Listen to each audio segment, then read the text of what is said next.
how are you doing? Are you having a good week? I hope so.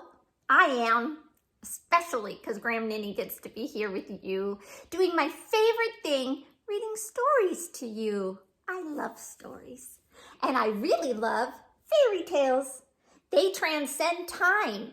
Fairy tales have been around since before your great-grandparents or even your great-great-grandparents and even their great-great-grandparents. Fairy tales may vary a little from region to region or country to country, but you'll recognize the hallmarks. So let's get going. Today we're going to read Hansel and Gretel. Have you ever heard this fairy tale? I love it, but I think you knew that. Hansel and Gretel. Hansel and Gretel lived by the forest with their stepmother and their father, who was a poor woodcutter. One evening, the family had nothing to eat but a few crusts of bread. Hansel and Gretel went to bed feeling hungry. As they lay there, they heard their stepmother and father talking. "There are too many mouths to feed," said their stepmother. "We must take your children into the forest and leave them there." "Never," cried the father. "Well, I'm not going to starve," their stepmother barked. "The children are going, and that is that." Gretel began to cry, but Hansel comforted her. "Don't worry, I'll think of something," he said. That stepmother's pretty mean. The next morning, Hansel and Gretel's stepmother woke the children at daybreak. "Get up," she ordered. "We're going into the forest to chop wood."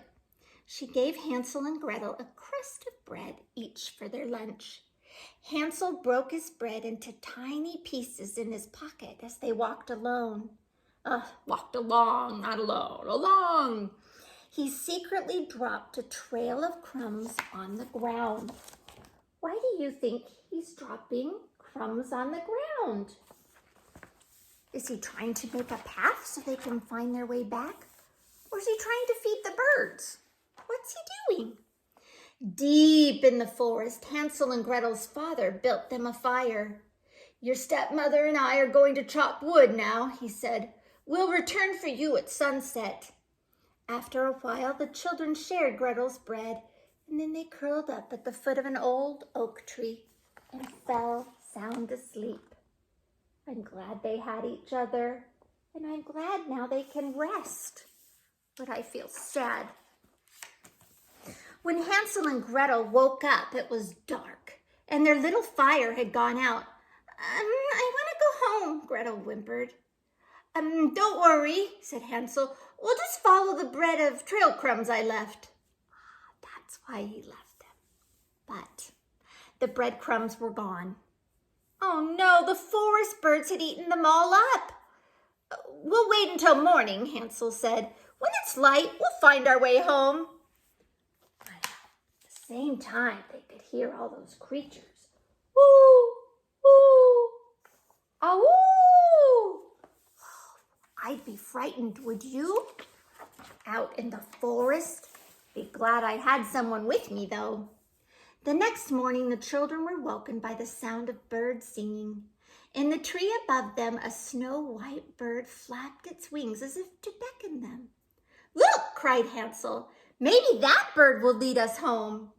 But the white bird led them deeper, deeper into the forest, to a little house made of gingerbread. Wow! Maybe that's the house where the gingerbread man came from. The roof was dripping with sugary icing. The windows were framed with candy canes, and the yard was filled with colorful lollipops. Delighted, the hungry children began to feast upon the candies. Wow! Could you imagine finding a house with all those goodies? What would you do? Out in the middle of the forest? Suddenly, the door creaked open. Creak! And a croaky voice came from inside. "Nibble, nibble like a mouse. Who is nibbling at my house?" An old old woman hobbled out, leaning on a crooked stick.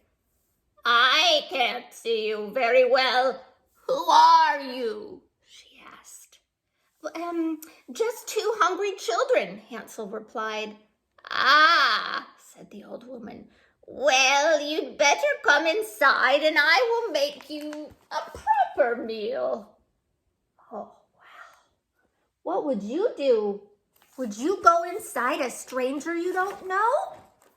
But they are hungry. The old woman placed a plate before Hansel and Gretel, piled high with delicious pancakes.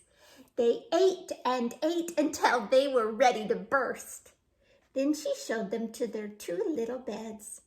Hansel and Gretel snuggled down under the soft blankets and fell asleep. But Hansel and Gretel didn't know that the kind old woman was really a wicked witch. As she watched them sleep, she cackled. "I'll soon fatten these two up. Then they will make a proper meal for me." She's a scary old witch. The following morning, the witch dragged Hansel from his bed and threw him into a cage. Then she made Gretel cook her brother a big breakfast. "Your brother is too skinny," the witch told Gretel.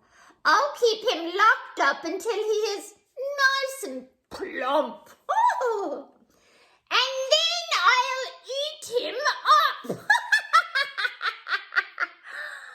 For the next few days, Hansel ate as much food as he could, and every morning the witch made him stick out his fingers so she could feel whether he was fat enough to eat.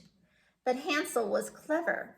He knew the old witch could hardly see, so he stuck a chicken bone through the cage instead. "Still too scrawny," the witch said. She's probably wondering, why can't this kid gain weight? But Hansel is smart. One day the witch grew tired of waiting.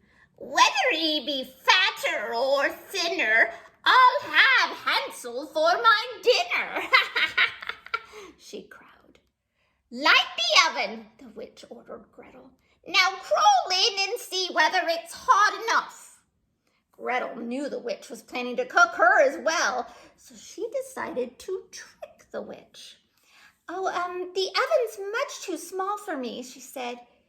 "Even if I could fit inside that oven." "Look," said the witch, sticking her head inside. The witch let out a big "Eow!" as Gretel pushed her into the oven and slammed the door shut. Oh, she did trick the witch. Good job, Gretel. Save Hansel, let's see. Gretel freed Hansel from his cage, and they danced happily around the kitchen. "We're safe! We're safe!" they sang. When the children looked around the witch's house, they found chests crammed with gold and sparkling jewels. They filled their pockets before they set off for home. Would you do that same thing? Or is that stealing? But the witch was bad, so what would you do? Back in the woods, the white bird beckoned to them again. This time it led them straight home where their delighted father greeted them with hugs and kisses. He told them that their cruel stepmother had died, so they had nothing to fear. Hansel and Gretel showed him the treasures they had found. "We will never go hungry again," he said. They all lived happily ever after, and the white bird sat on their rooftop and sang for them every day. The end. Wow, that's a really interesting story. Gives us a lot to think about. Stay hopeful, stay true, and be wonderful, special little you.